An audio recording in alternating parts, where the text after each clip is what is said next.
Good morning, everyone. I'm back. I'm back from France, Paris, shopping. Oh, my goodness. So many things to tell you, so little time.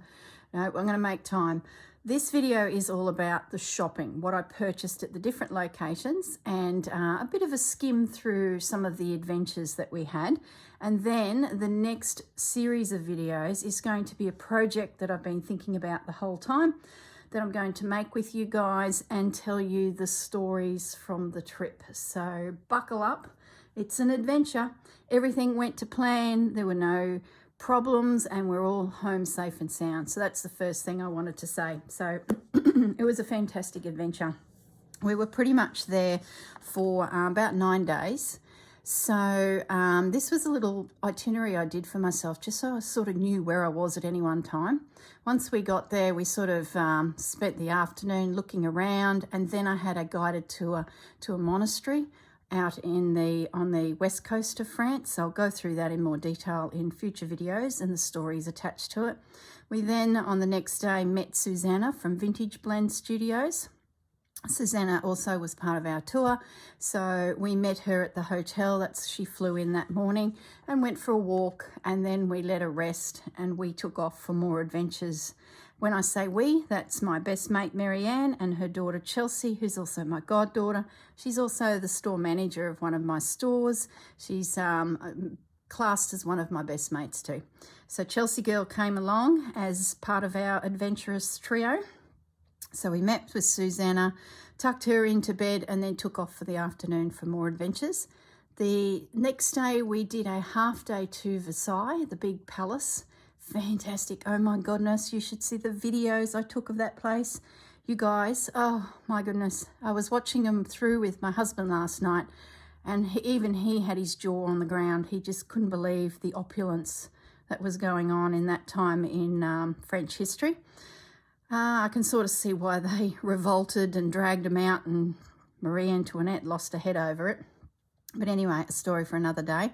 We then that evening, because that was only a half day, we then met the girls, Lisa and Lara, who hosted us for the tour. So I cannot highly recommend these girls enough. If you want to hang with a couple of fun-loving Aussie chicks, these are your girls. So we had 3 American ladies that joined us, and it was roughly 8 hours for them to fly across and meet us. For the rest of us Aussie girls, it was a 24-hour period of travel to sort of get us there, depending on, of course, if we went into England or we went into Singapore like we 3 did, and then across to France. But these girls were awesome. They looked after us. We laughed ourselves stupid. It was like hanging with a tribe of fellow, I don't know, how do you describe it? Like, I've been on a lot of holidays and seen a few countries, but this tour or this experience, and this is my second time to France, and I hated it the first time. Paris was, just didn't like it. But I think I was worn out after quite a long road trip, and I got hit bad with bed bugs, and it was 15 years ago. So the city wasn't as pretty as what I saw this time, as in dog poop everywhere. I don't know, I found a new love for Paris, which I had from being a very young girl. So, and I think it was because I was with like-minded people and we were all exploring like-minded places. So that's my feeling of Paris now. It's back up on the top of my must-do lists again someday. So if you want to enjoy Paris, I'd highly, highly recommend you try and join in with one of these girls' tours. If their dates don't suit you, if you just can't get to the point of meeting up with a tour group like the girls offer, there are plenty of other options out there, even just exploring Paris yourself, which we sort of did ourselves a little bit. Admittedly, we probably wouldn't have ever found some of the places that these girls take you to, but there are other options. Now, Lisa and Lara gave us this fantastic little tour booklet, which gives us everywhere we went. So it was just a lovely little keepsake when we sort of first caught up. Now, the lady on the ground that assists the girls with the tour, Pauline, she has her own business as well. This was a little pack of goodies that she gave us upon arrival. She gave us some fabric, some pen, a pencil, some washi tape, Pauline is a knitter. She writes patterns. She's very much immersed in the textile industry. So she was just a whole nother world of information in addition to the fabric and the slow stitch side of things. So lovely, lovely lady. And that's Pauline's business, Stitching Up Paris Tours.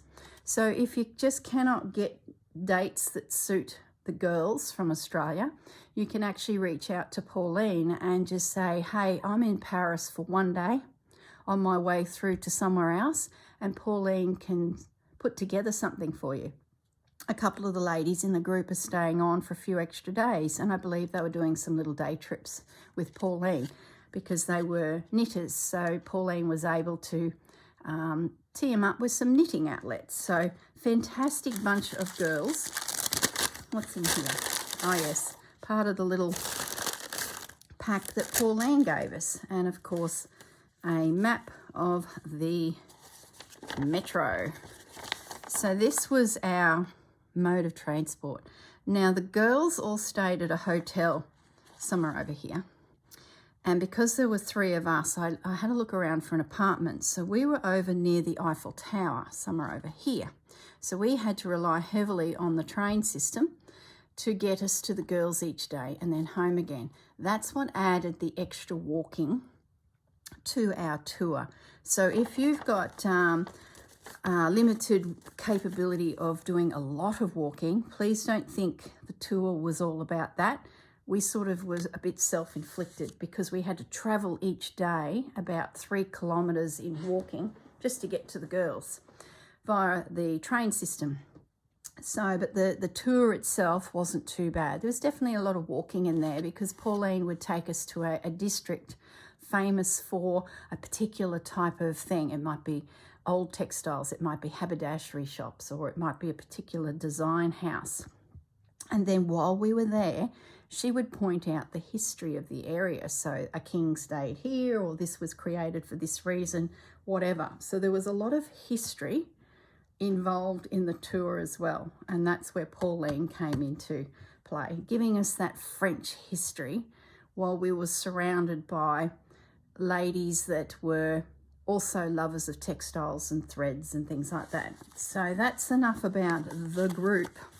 So what I've done is I've divided my video into a series, a couple sort of sections, if you will, so that you get to see everything. I haven't even opened this. Let's just have a look at the fabrics that Pauline put together for us.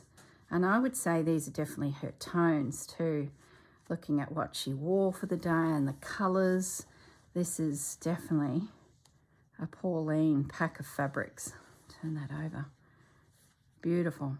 She always had these gorgeous shawls around her neck. So not so much a scarf, more of a shawl, a triangular shape that she had knitted. She writes patterns, she tests patterns. She's a very talented girl. So it was a lot of fun hanging with someone from that industry, especially for my friend Marianne, who is a crocheter and loves different patterns. So Marianne went crazy buying yarns and things like that. So yeah, it was fantastic. Now, as I said, I'm going to divide this video into a series of sections so that you sort of can get a feel for what I experienced. The first section, I will go through this in more detail in the next few videos. Postcards. So I took heaps and heaps of photos, but I also collected postcards. Now I tried to stay within a theme, thinking about the project that's coming up. I want to make a stitched journal of my experience in Paris, capturing some of the textiles that I purchased. Now in that journal, I also want to have a record of where I went. So postcards is what I decided to do. For example, near our hotel, there was an antique shop. We walked up this little laneway. Through that gate was a restaurant where we had a crepe one evening for dinner. But in through the back here was an old farmhouse that this chap had bought, and it was full of antiques. Turned out his son is on his way to Australia for a 3-year contract at Canberra as he's part of the French army, and he is doing some work or has a contract with our defence force in Australia. Actually, I don't even know if it was the army. Could be anything, but I think he had like 4 or 5 stripes on his shoulder, the gentleman said. He was very, very proud of his son. So he gave us this little postcard showing where his business was. Then I just picked up postcards that had that sepia antique photo look about it. So the Eiffel Tower, a different view of the Eiffel Tower. We visited the catacombs. Like I said, I'll go into more detail about these different places as we stitch. I'll sort of break it down into, you know, the stories connected to our adventures. The Arc de Triomphe, different views of it. And at the end of, let's say I picked the Arc de Triomphe as a topic for a video of stitching, I will put at the end of that video the videos that I took at some of these locations. So I kept it classic. Look at the cats looking at the tower. These were like the streets that we walked every day. Like, that's an old photo, but it still looks like that. We walked across to Notre Dame with Susanna. We purchased from the vendors along the river near Notre Dame, just like these ladies are back in the 1950s. I'd say this was captured. So we did that, and I bought an old magazine from some of these vendors. Once again, Notre Dame. So as you can see, I tried to keep a sort of style of postcard.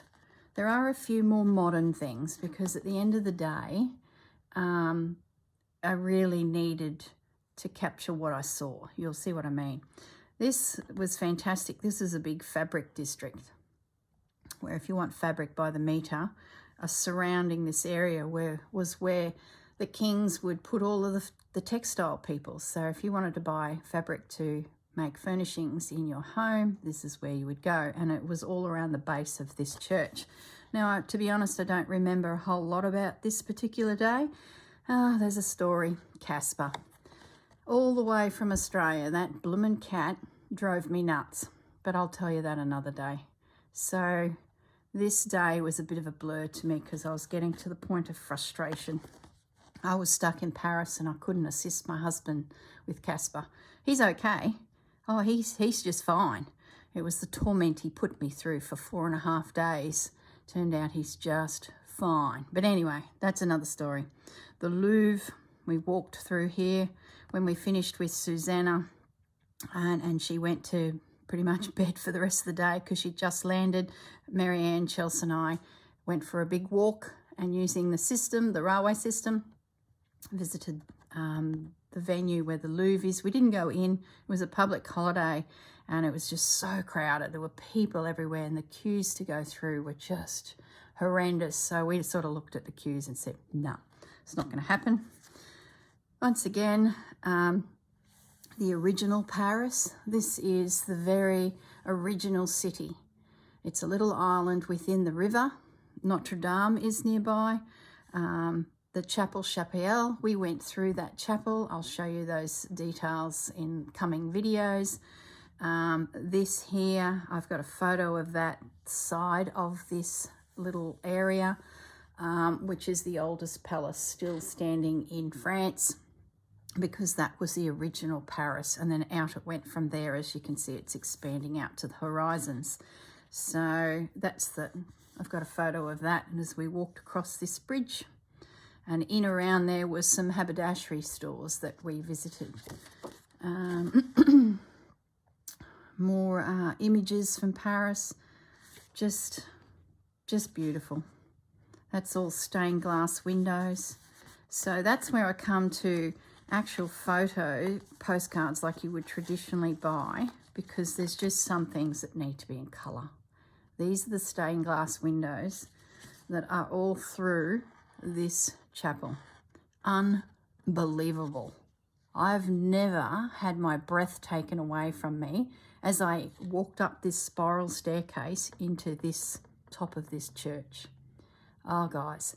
And I've got videos I can put at the end of my video to show you. It won't be today, but it'll be as we work through a project. I will talk about our visit to this. Now, we were lucky enough to have it part of our tour, but anyone can go there. You can get a ticket when you're in France and go and visit these places. Then we went to, excuse me, guys. Oh, goodness me. Then we went to a museum, and it was just full of tapestries and textiles and the famous unicorn tapestries. A story for another day, but oh my goodness, guys. Just, oh. Prior to starting the tour, we did a half day to Versailles. So we got to walk through some of the rooms of the palace and then the gardens. So the famous Hall of Mirrors, and there's Louis the Lunatic, and this is Queen Antoinette's bedchambers. Okay. So the gardens of Versailles, there's the palace, excuse me. Oh my goodness. No, I didn't come back with the flu.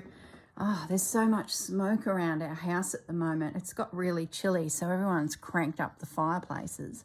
And it just catches me in the nose through the night and then into the chest by morning. So I do apologise. So the gardens of Versailles, we walked out, downstairs, down more stairs, disappeared into a hedge, come out further along. It was just, oh, the whole time music was being pumped into the air from speakers, as if you were back there with Marie Antoinette strolling through the gardens of Versailles. Oh my goodness, got some stories to tell you there. The first day that we arrived, I think it was the second day, we hopped on a tour and we went out to see this monastery that's built on top of this little island that sits out on the coastline of Normandy. So just amazing. So it only gets surrounded with water occasionally due to the way the tides work and the way the sand has moved. So it's not technically surrounded by water as often. It happens, I think, every 10 years or so. And they've built a road out to it since. So I can actually see that's been photoshopped in there. Very bodgy attempt at photoshopping. But anyway, so there's paddocks that you can walk through leading up to it, or follow the road around and the coach will drop you to a point where you walk across bitumen to the monastery, and you weave your way up through until you get to the actual chapel, and then you can go through the monastery at the top. So I've got some amazing photos of that place. And then right at the very top of that steeple, right at the very top, is St. Michael. Just incredible. And you can see the tide. You can see there's a bit of grass and then just flats where the water comes and goes as the tide changes. So that was an adventure. Oh, the stories I got to tell you there, it just about killed me. I thought I was going to have a heart attack due to the stairs. But and that was day one. Talk about putting us under pressure. So there's some really old sketches. So you can see I sort of focused on a style of postcard. There's the Arc de Triomphe, the Eiffel Tower. These ones are a little bit bigger, and I'm thinking I might frame these because I don't think my journal is going to be big enough to hold these, but we'll see. And Moulin Rouge. I couldn't get us a ticket to the cabaret show, but I did see it with my husband 15 years ago. So we used the metro system, the train, popped up out of the ground, had a look, took some photos, and then off we went again. So we did get to at least show the girls where it was. So I'll come back to the postcards in videos in the future, because the project I want to make will have these postcards involved in it. So I'll just roughly put them back in order so that they're ready. If I do pick it up, I'm ready to go. So that's the postcards. I do have heaps of photos, like I said, but that was a really good way of capturing, you know, our adventures. Now, let's have a look. I might just pause the video for a moment, reposition a few things on my desk, and I will be back. Okay, I'm back. Now, I mentioned as part of the tour, we went to numerous haberdashery stores. There were heaps. To be honest, I didn't buy a lot because I was sort of looking for vintage and antique elements. But these are the few things I did pick up. I can't really recall where I was when I did it all, but they're modern trimmings, but there was laces and ribbons and buttons. So depending on what type of crafter you are, there was a little bit for everyone. So I know Marianne and Chelsea got all sorts of treasures from these types of outlets because they're sort of building their stash, where I was trying to look for things that would complement a project. So I went with a bit of a plan to stay within neutral, red and blue. Otherwise, I would have got crazy. A little bit of pink, but pretty much neutral, red and blue. So these are just basic trims by the meter. There was a wall of them. I then just pointed to what I want. They come over and they cut it for you, which was a bit of a frustration. It's sort of not like in Australia where you would have, you know, a bolt of fabric, you grab it under your arm and you walk to the counter and they cut you off a piece. Or you get a little shopping basket, you walk around and you pick up rolls of things already pre-cut. It's like a zigzag braid with stitching through it, which I thought was quite pretty. Everything had to be, you were assisted with your service, which made it quite frustrating when you have 10 ladies walk in, plus the general public, into a tiny little haberdashery store, and we all sort of were like overwhelmed, so you need like 15 minutes just to peruse, let alone make a decision on what you want. Then you've got to wait for the 1 or 2 shopkeepers that were there to assist you. So I sort of backed off of the haberdashery side of things for purchases because I could see there were others in the tour that were really into those types of bits and pieces. So I just sort of hung back a little bit and waited more so for the vintage markets. That was sort of my thing. That's why I went to France for all the old stuff. But these little trims certainly caught my eye. Susanna spotted a reel of gold lame thread by DMC, like it was like a ball of it. So she wound me off some of the thread onto a little piece of cardboard just to, you know, have a little sample of it. So it was very sweet of her to do that. And it, yeah, it seems really nice. So that was how I came across that. We went to the fabric district where there was just meters and meters and rolls of fabrics. So this was a panel I picked up. Let me just go up a little bit. That has all of these poppies on it. They were pre-cut, 3 meter lots, and there was just streets and streets of it. Or you could go into the actual shop and buy, you know, 15 meters if you wanted. So if you were a sewer that required bulk lengths of fabric, this was the area for you. Not so much me, but I did spot this and I thought it had potential to be stitched. So I picked this piece up and it was €10. So I thought that was pretty good value and I can see a future project in that. So it will go into the stash for one day.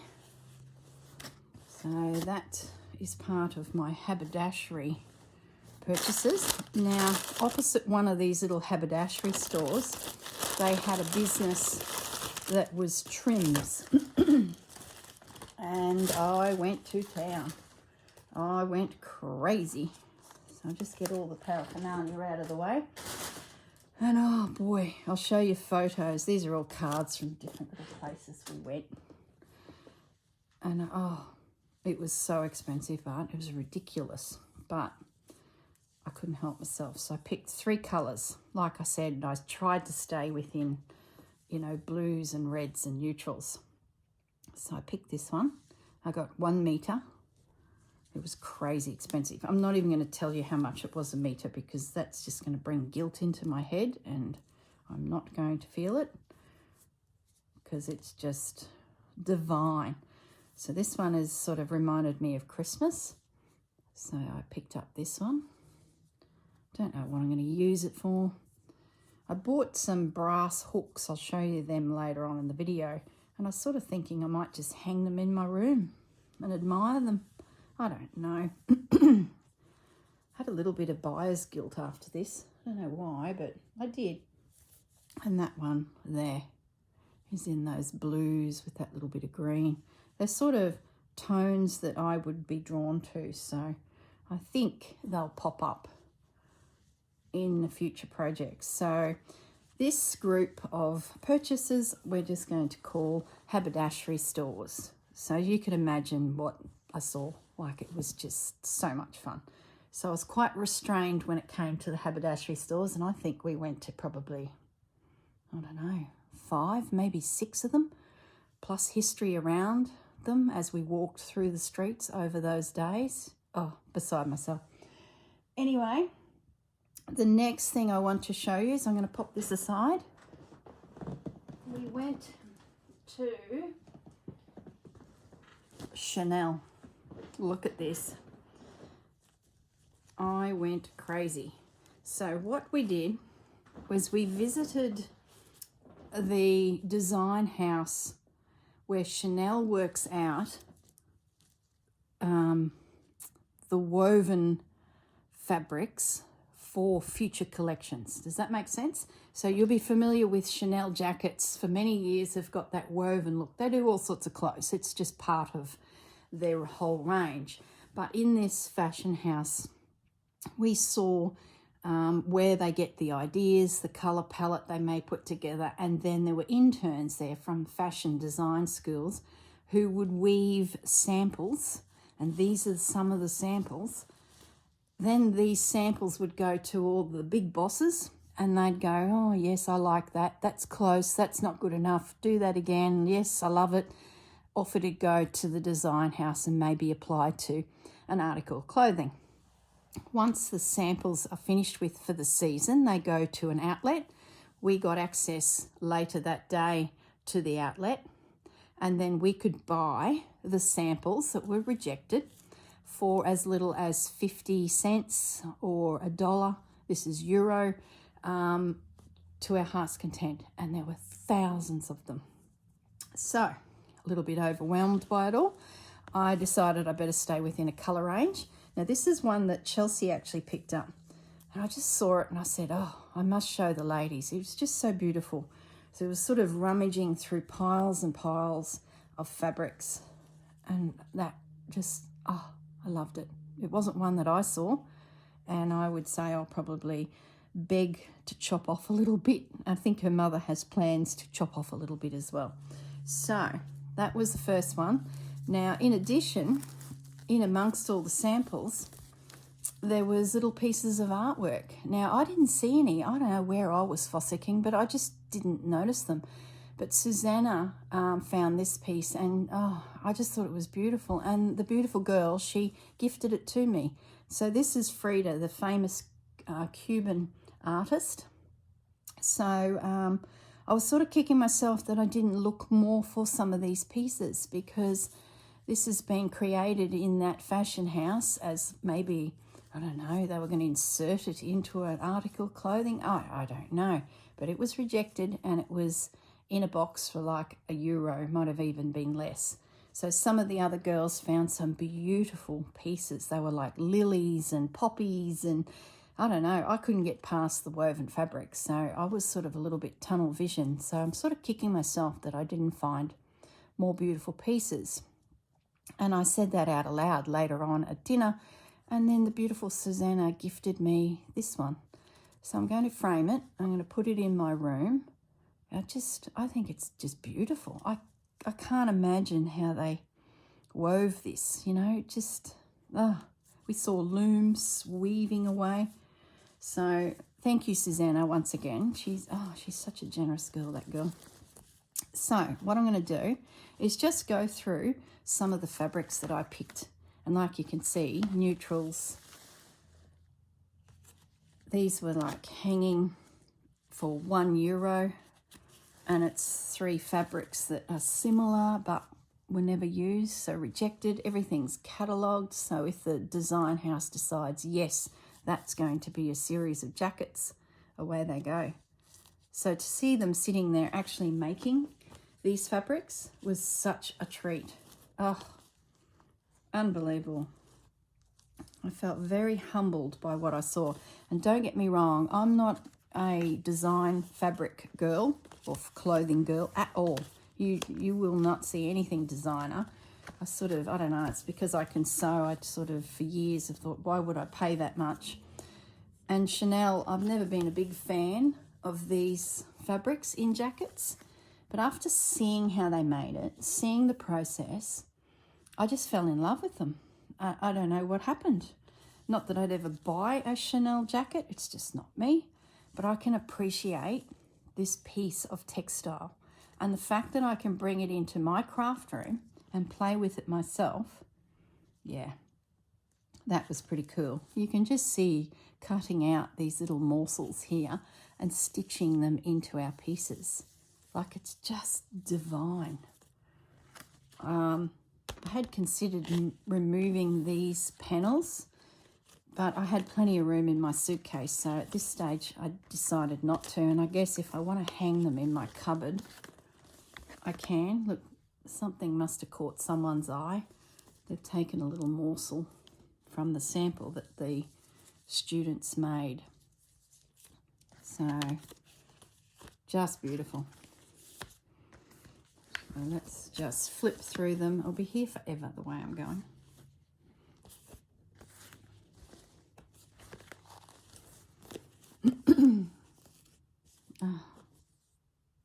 We saw how they did all these tassels within the fabric. It was just, couldn't take any photos, as you can understand why. They're very secretive about their processes, so be it. That's up to them. But look at that. That's woven through. Then they stopped, and that's the fabric there that was woven through. Isn't it just amazing? Don't know what I'm going to do with it all, but all right, I'm just going to flip. These were just morsels. They were like 50 cents each, €50. So Australian, 75 cents a piece. So as you can see, went a little crazy, but I think I'll get my money's worth out of it. In total, I think I spent €30 on all of this. Even just these threads. Like, imagine a bird's nest. You could use these threads as part of a project. So I tried to stay neutral and blue and anything that sort of caught my eye. Like, they've woven textiles through this that have words on them. I'm tempted to pull those little pieces out and see what's written there. So I deconstruct.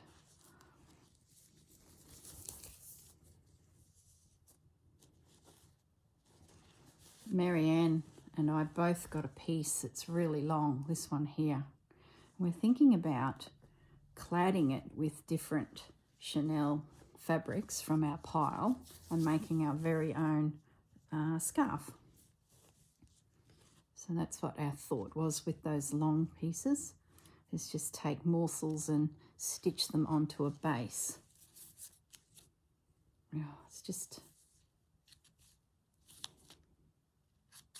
beautiful. Absolutely beautiful. I hope you can see enough here.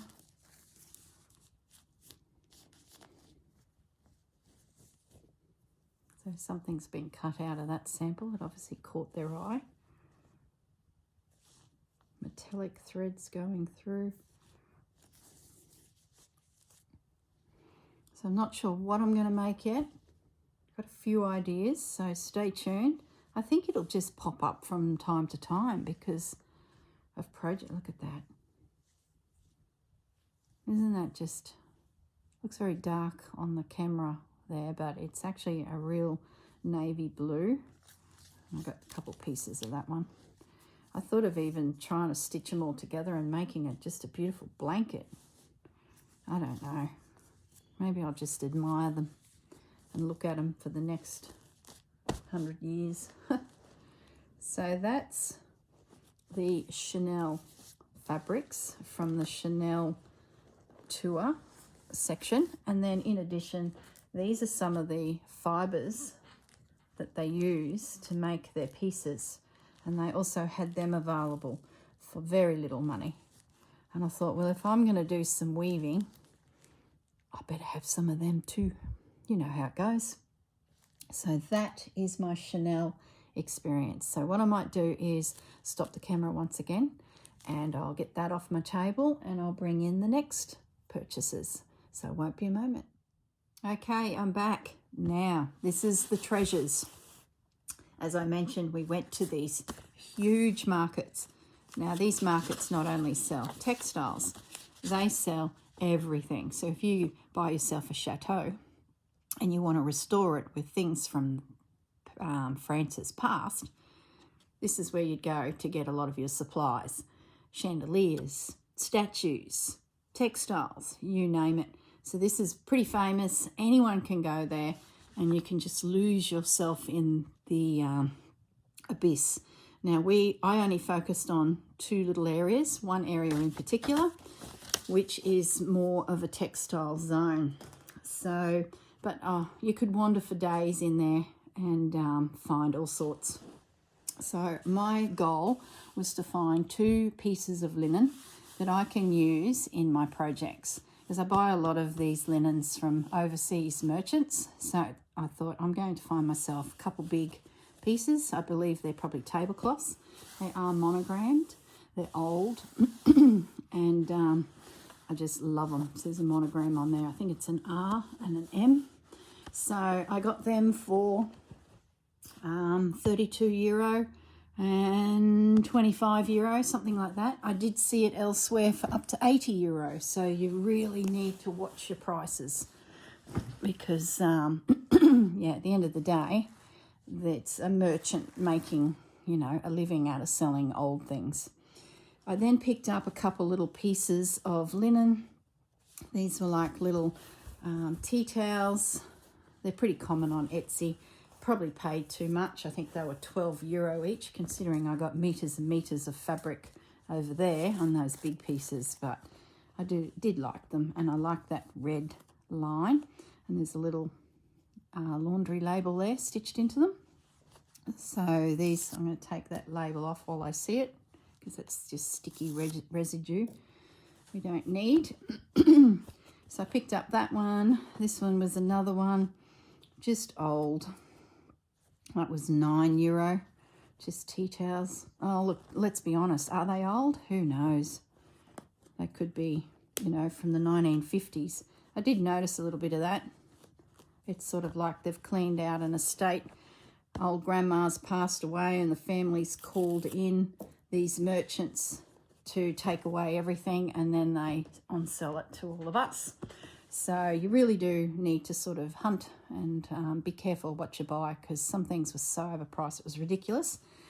This was a pack of 4 linen tea towels and has a monogram on it and a little white stripe through it, which I thought was just gorgeous. So they're my base fabrics, which was, you know, what I was really hunting for. And then I started looking for textiles that were nice and old, and also lace. So this is what I found. And when the one particular shop realised what I was hunting for, because I only need little bits of things, she then started bringing out boxes of scraps of bits and pieces. So I was able to really, you know, look deep into these fabrics. And she was expensive. She was expensive, but because I bought a few things, she bundled it together and sort of did a better price for me. So I was pretty pleased with that. Otherwise, yeah, some of these pieces, she had €130 on them, which is ridiculous. But by the time she finished, I got this whole bunch for €100. So I was pretty pleased with that. But I was there for 2 hours. Like, I really committed to the search. I'll show you pictures of her little booth in coming videos at the moment. Let's just flip through them. And as you can see, I stayed within a colour palette just to keep my brain focused. Otherwise, I would have been out of control. And as it was, I had a weight issue, because there's only so much you can get back in your suitcase. And then it turned out I could have doubled what I bought, because the weight wasn't as much as I thought. So, for example, look, €37 for this. Ridiculous. But because I bundled it together, she did €100 for the whole lot. So yeah, you've really got to be careful, because at the end of the day, you know, they're trying to make some money. How old this is, I don't know. She did write some little things down for me of where things came from and that, but I can't read the writing. Some of it feels definitely old. Other things is probably 1950. And it's just come from a grungy little craft room somewhere. So who knows? But there's definitely some old trims and bottoms of curtains. So just beautiful. She did say different fabrics were from different areas of France, but it just sort of went in one ear and out the other. There's details on some of them, but I can't make heads or tails of it, to be honest. It just caught my eye. I felt like it was something I might use. So I, just put together a heap of little scrappy morsels of colour. So really, really pleased. And this was the last day of our tour with the girls. So I sort of waited all week for this part of the tour. Some beautiful linens. This piece I loved, and I put it back because the price was ridiculous. And in the end, she saw that it was sitting there and I'd rejected it, and she just threw it in the bag. So it's obviously a curtain or something. Just beautiful.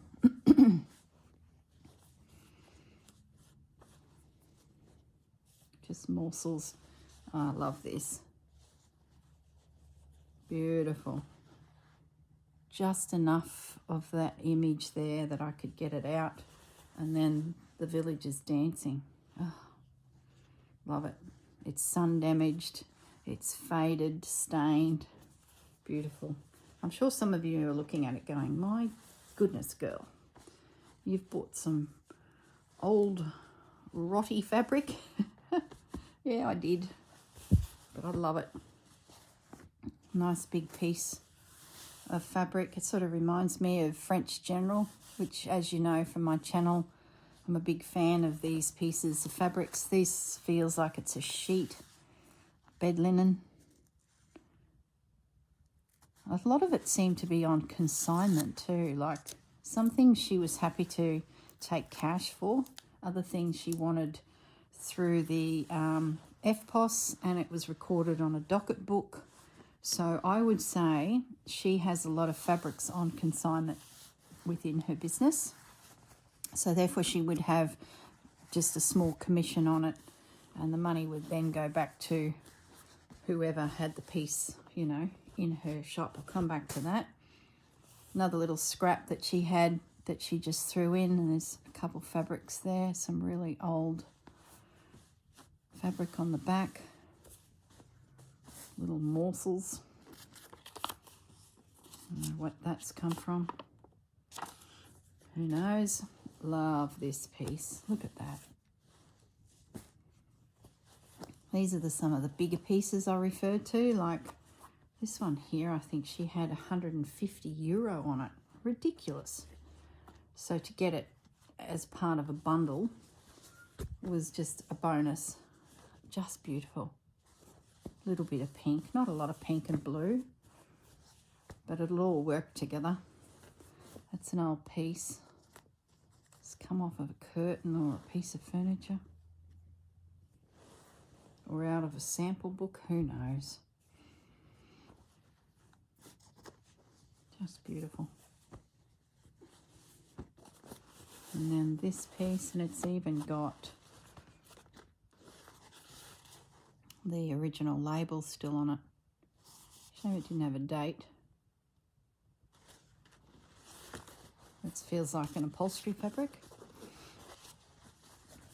And then this piece was pinned. It's so fine, so thin, so old. She was like going, ooh, la la la. You know, she got really emotional over this one. Couldn't understand where it come from or what it was all about. But they've pinned it to this piece of fabric to support it so that it It's, you know, because it's so delicate. And I just thought, how beautiful is that? I don't know what I'm going to do with all these things, but anyway, that was my vintage finds from the textile markets. So I hope you've enjoyed rummaging through those with me. Just reposition everything. So I do have a project in mind. I actually have a couple projects in mind. I had time to think, but we'll come to that in future videos.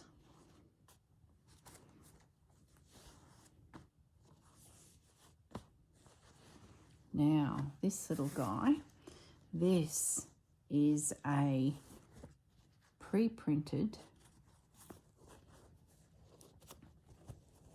doily. It's quite large, and someone has done some stitching here, but not finished it. It's got the birds on it. Turn it around the right way. Isn't it beautiful? Love the fabric. It's thick. It's dark and tonal. I don't know what I'm going to do with it, but I love it. I've got quite a few pre-printed doilies that have never been worked, so I'm a bit of a fan of seeing the beginning of a project, and if someone's done some work on it, I just love that. So €12. Let's get rid of that little piece of sticky paper before it stains or does damage.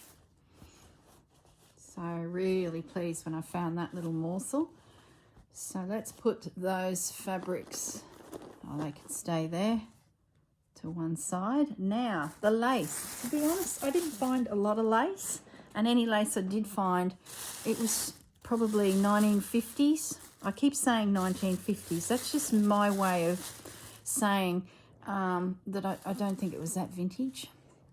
So I did have Pauline, the textile tour lady, go through my pile at one of the stores, because I felt like I was picking up pieces that probably weren't really old, and she vetted it a little bit for me. So I was so appreciative, because, you know, I didn't want to, you know, buy things that were fairly modern. This is one of my laces I picked up. So thin and so delicate. I just love it. And it was quite a good bundle for a couple €, which I thought I'll use that. This one here, €15, so not cheap, but just beautiful. It's so delicate. It's like a thin cotton with the embroidery on it, machine stitched. Another one, what was this one? €8. Let's get these sticky pieces off. I guess I can watch the video again myself if I want to remind myself how much these pieces cost.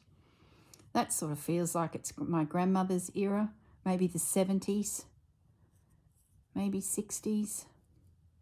Yeah, so not, you know, super old. This one here is beautiful. Look at that. That, I think, is old.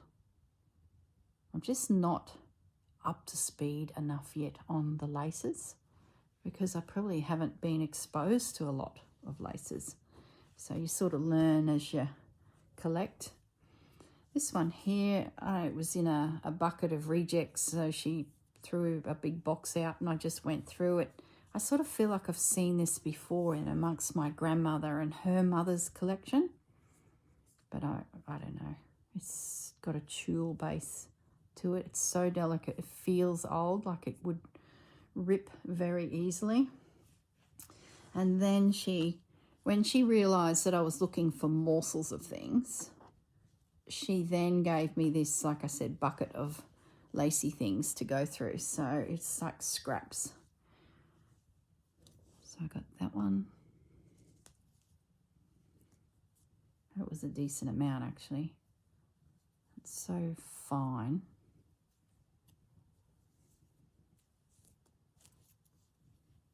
Okay, this one here, it still has the label attached. Now that is very similar to some of the ones I bought in the haberdashery store. So I was like, well, is it an old design they've copied and reproduced today, or is there a fashion house or a lace maker in France that this is a classic design and I've bought the newer versions of it? I just wasn't 100% sure. I've got to do a little bit of research on all this. That was a little medallion I found. Isn't it beautiful? Oh my goodness. Some more little pieces of lace. It feels like it's from a collar. Little morsel. I get sick of me saying these morsely words. Susanna actually pointed out it's one of the words she hears me say all the time. You know, when there's the odd word that you just repeat and you don't realise you're doing it. I think morsel is the piece. These are like little pieces from collars. They've been removed from clothing. Like this little guy was €5, but I didn't pay that. Like I said before, she just bundled it all together. Let's get that off of there before that. Careful, careful, girl.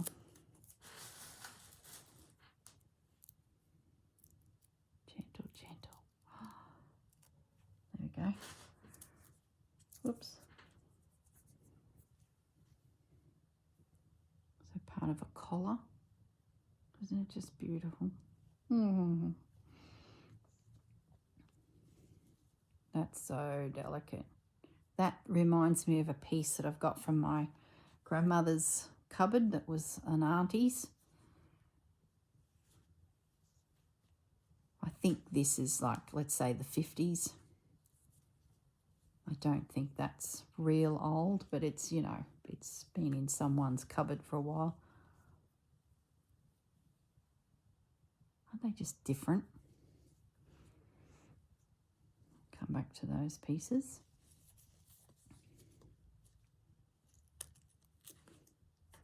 I wish they wouldn't put sticky labels on things. Like that's just stained it an edge off of something.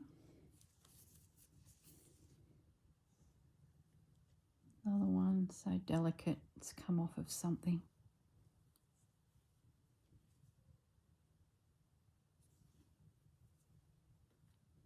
And that one. There we go. So that was some of the laces. And like I said, it was hard work finding these. It was, yeah. Now this is a sleeve. So there's some little buttons, you know, press studs there. And then you'd slide your wrist in for the little sleeve. I don't know how old it is, but it just was in amongst the scrap bucket, so I grabbed it. This is something that's got some stitching through the centre here, so whether it's come off of a lapel, I don't know. Feels really old and delicate, so I grabbed that. This was another little sleeve, so it would go under your clothing and you'd have that little lace trim like a cuff. I've got to do some research on where this sort of fits in the fashion industry. Okay, and then the last thing I bought from there was this doily handkerchief, and it's so beautiful. And there's a funny story attached to it. Would you believe the lady's telling me that this lovely, lovely lady spotted it and was admiring it and considered buying it, but she decided not to purchase it, and it was sitting on the counter. I come along 2 hours later, spot it, I'm thinking, wow, that is so beautiful. It was really expensive, but because I had spent a few dollars with her, she did me a really good deal, and I still think I paid way too much for it. As my husband said, that's a handkerchief that someone's blown their nose on, and you paid that much? So anyway, that's a husband view of these things. My plan is to frame it and put it in my craft room. I just love it. I've got a few old hankies from my grandmother's era and her mother's era, so I'm a bit of a fan of them because there's just, I don't know, they're just beautiful. So I'm going to get it mounted and framed and just have it in my room. So, and you will not believe who that lovely lady was that the shop kept talking about. Oh, she was so beautiful. She was with another lady. They bought a few little morsels and then on the way they went, and I haven't had a chance to put it back into the shop window. Susanna. It was Susanna from Vintage Blend Studios who was on our tour. So I tell you, birds of a feather flock together, don't they? We all spot similar things, fall in love with them. It was really lovely. So I'm glad we've got it. Hey, Susanna, it's in our country. It's with us. Now, this was another little piece I picked up. It's a letter C, obviously, Corinne. So I plan to frame this as well. And before I turned on the camera, I just grabbed a little frame I had empty sitting in my room. So the plan is to pop that in the little frame. I'll have a little think about what I put behind, maybe a piece of lace or something. And that too will go into my craft room. Okay, guys, I'm going to stop the video, clear this off, and then I'm going to grab the touristy stuff. You know, the stuff you buy when you visit monuments and also the airports, you know, just the touristy stuff. But I tried to stay focused on what would I use it for and how can it be used in my craft room. So stay tuned. I'll be back in a moment. Okay, guys, I'm back. So this is the last section of the video where I go through all the junky stuff that I bought. What you would buy at the local vendors at all of the big attractions. So you've just dropped it down to the Eiffel Tower and around it are all of the vendors selling stuff. So with that in mind, I chose things that I thought I could use in future projects. This was at the airport as we're leaving Paris. It's a scarf. Love the imagery on there. I think it's got potential to not only embellish or even cut out some of these fabrics and prints to use in projects. So that's what caught my eye with that. This was in a department store. It's just a calico canvas bag, straps, drawstring, gorgeous little bag, and I love the fact that I could embellish it. Whether I get rid of the orange and deconstruct it a little and put a new colour through, who knows. I just think with some embroidering and some morsels of fabric, it had potential. So that was the project bag that I thought might be a future project. This is a bread basket. This all ties up with these little straps to create a basket that you could put your bread rolls in on your kitchen table. And I thought, what a great little idea. I see they're all over YouTube, you know, heaps of videos on how to make this. And I thought, well, this one can go to the kitchen. Won't matter if it gets, you know, destroyed with barbecue of food, you know, stains, things like that is what I'm trying to say. But what my idea was, that's a great pattern. And I think I could do a slow stitch project where we make this and it's put in my craft room to hold, you know, bits and pieces, even some of my wools that I picked up from Chanel. So that was the idea behind buying that touristy project. We'll call it touristy projects. In addition, I did go to some tourist places like Versailles, and Marie Antoinette's bedroom had tapestries everywhere, and I picked up these cushion covers. I paid a fortune for them, but I don't know, I just love them. Whether I put a cushion into them or I deconstruct it to use the fabric in a project, who knows? I thought fabric alone, for me, this was good value. As a cushion that you just put on a couch, it's probably a little bit expensive, but for me, I think I will get value out of it. And I bought 3. 2 came from Versailles, which I just love the colour tones. And then the 3rd one came from the museum where the tapestries of the unicorn, the lady and the unicorn were. And I just, I don't know, fell in love with it. I sat there for 20 minutes in that section of the museum just looking at these huge tapestries on the wall. I'll talk more about this in future videos because I've got lots of photos I can show you. But they were the tourist things that you buy as you leave these museums and palaces. You can go to the gift shop.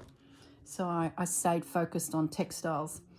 Now, walking along the street, I came across a garden shop selling flowers. Of course, I picked up a macrame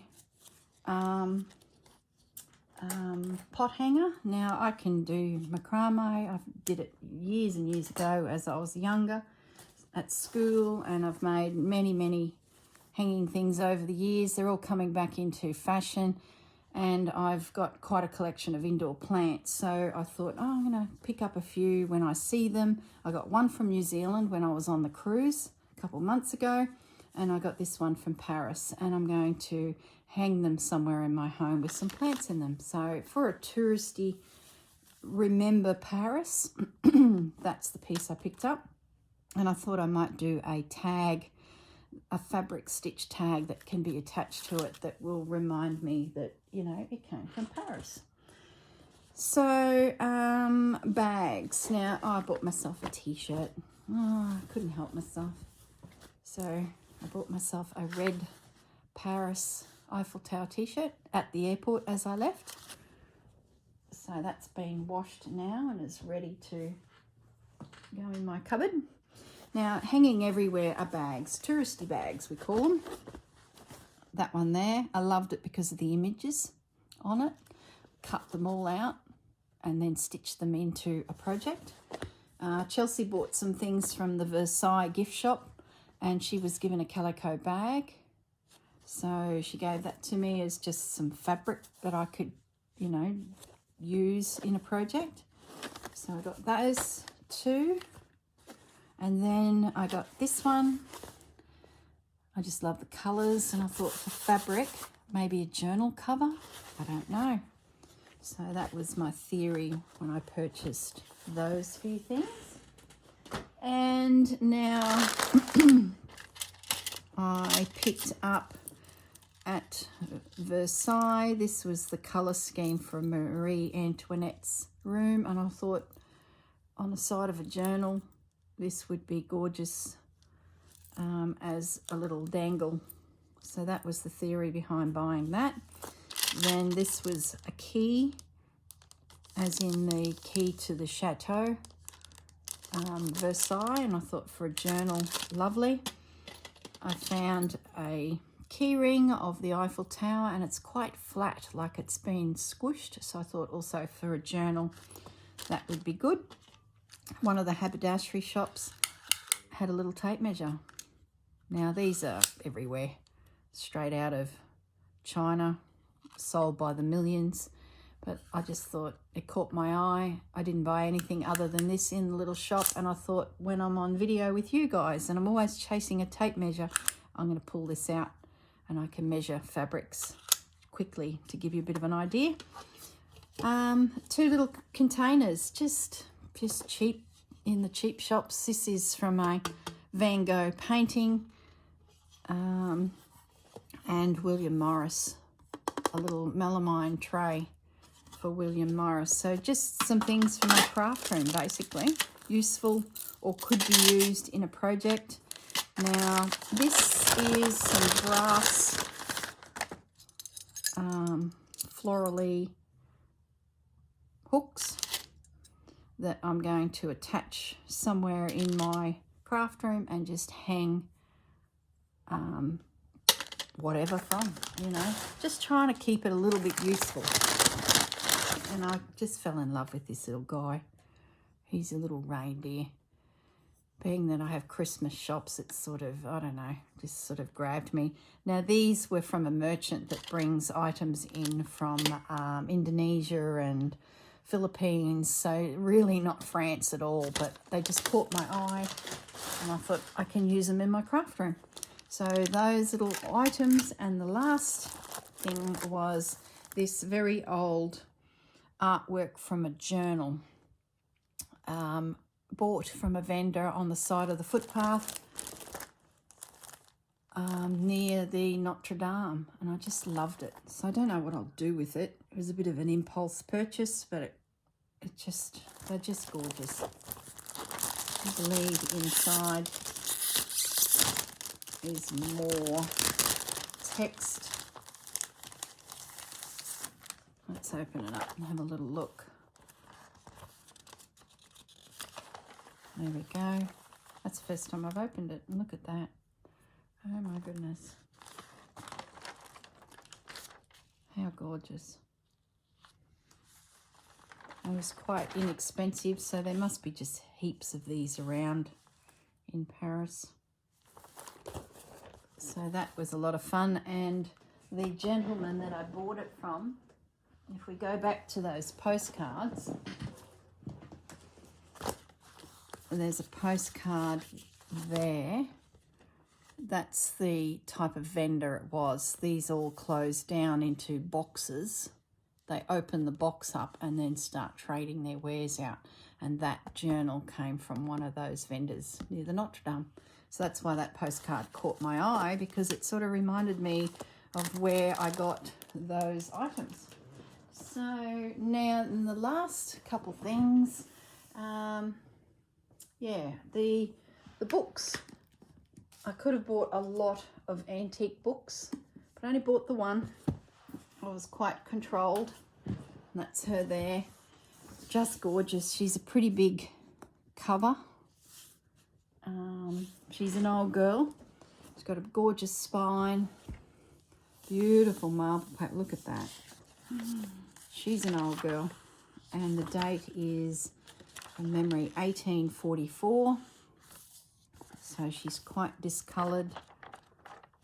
I flipped through it and there's no love letters or anything like that. Would have been a nice find. Unless I've missed it. There might be something in there, but I don't think so. And to buy was €10, which is just incredible. So Australian money, about $18. Isn't that just incredible? So I would have loved to have bought more, but I was worried about weight. And when I realised that I probably could have doubled what I bought in weight, I probably could fill the suitcase just with these books, but another time. I picked up two. This was in a gift shop near our hotel. It's handmade paper, stitched signatures in, Japanese theme. Look at the ginger jars. Love the colour. And as you know, I'm a bit of a fan of Japanese textiles. I don't know what I'll use them for. They're just gorgeous. And the shopkeep was just so sweet.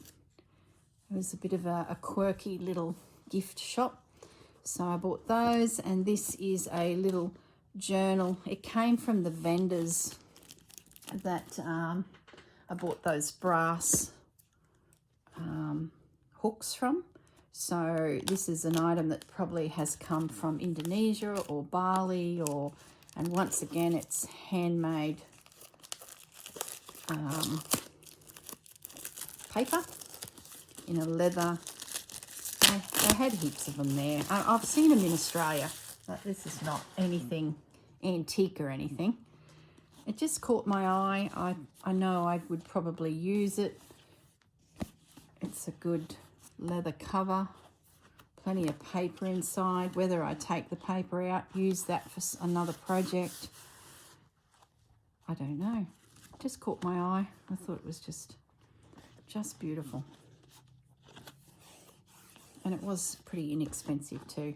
In Australia, that probably would have been about $30, $40, maybe more. I'm sure I've seen them in the shopping centres. They have, you know, items from Indonesia stores, and that probably would have been, probably now I think of it, probably $80 Australian, and it was quite inexpensive. So that's the little purchase I made from that little shopkeeper in one of the promenades that I was in. So yeah, as you can see, a little bit of touristy stuff as well, but all things that I think I can use in my craft room. All right, guys, that's it. I have got a few other little purchases, but they're things like chocolates and macaroons and, you know, things like that. Nibbly bits for husband and I to enjoy, biscuits, things like that. All right, guys, I'm going to leave you in peace now. there you go, the much awaited purchases from Paris. So the next videos will be a project using some of these supplies in the textiles, some slow stitch, and so many stories to tell you. So please, if you're not a subscriber, please subscribe, and that way as these videos pop up, you'll get a notification and you can sit back, relax, and do some stitching with me. All right, guys, look after yourselves, and thanks for joining me. Bye for now.